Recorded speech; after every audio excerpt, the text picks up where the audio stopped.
You just canceled plans again. You sent the polite text, something about not feeling well. But the truth is simpler and harder than that.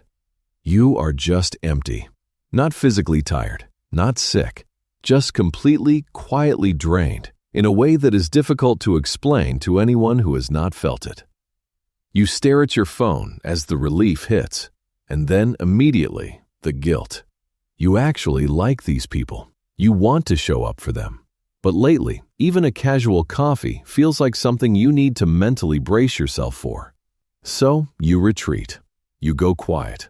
You pull the curtains, silence your phone, and need days of uninterrupted stillness just to feel like yourself again. You crave connection. You hate feeling lonely.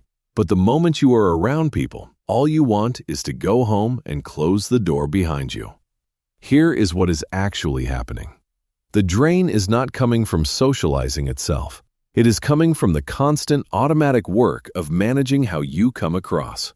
The moment another person is present, something shifts inside you. You start tracking their mood, their reactions, whether that thing you just said landed slightly wrong. Your brain is not just having a conversation anymore. It is running quiet surveillance on the entire interaction while the conversation is still happening, adjusting, correcting, anticipating. That is not a connection. That is labor. This is why you can genuinely enjoy an evening with people you love and still come home feeling like you worked a full shift. It is also why simply existing in the same room as someone emotionally unpredictable is exhausting, even when nobody is speaking. You are not reacting to what is happening. You are constantly bracing for what might. And it does not stop when you are finally alone. The unread texts, the message you have been putting off for days, the name you keep scrolling past without opening. Your brain never fully comes offline. The performance just quietly moves to a smaller screen. Here is the part most people skip entirely.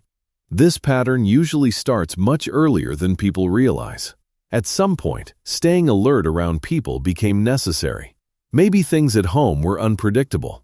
Maybe approval always felt one wrong word away from disappearing. Maybe you learned early that being slightly too much or slightly too honest could cost you connection, safety, or acceptance. So your nervous system adapted. It built a habit out of vigilance. It learned to monitor, to anticipate, to stay prepared. And after enough years, the vigilance stopped feeling like an effort. It just started feeling like who you are.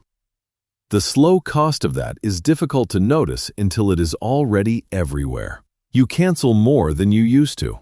The friendships you genuinely value start feeling like appointments you dread. The people who matter most begin to feel like obligations. Your weekends disappear into recovery instead of rest. And underneath all of it, the same cycle keeps quietly running. Perform, crash. Feel guilty, repeat. You probably call yourself an introvert, and maybe that is part of it. But introversion is simply a preference for quieter environments. What a lot of people are actually carrying is something heavier, a chronic vigilance that never received the signal that it was finally allowed to stop. So ask yourself honestly, when was the last time you had a conversation without monitoring yourself inside it? Because the exhaustion is not really about people. It is about what your brain has learned people require from you. And after long enough, the performance becomes so automatic that you stop noticing it entirely. You stop asking which version of you is real. You just start calling the survival mode your personality. If this felt uncomfortably close to something real, the next video goes deeper into where this pattern actually starts and why it becomes so difficult to switch off. It is worth watching.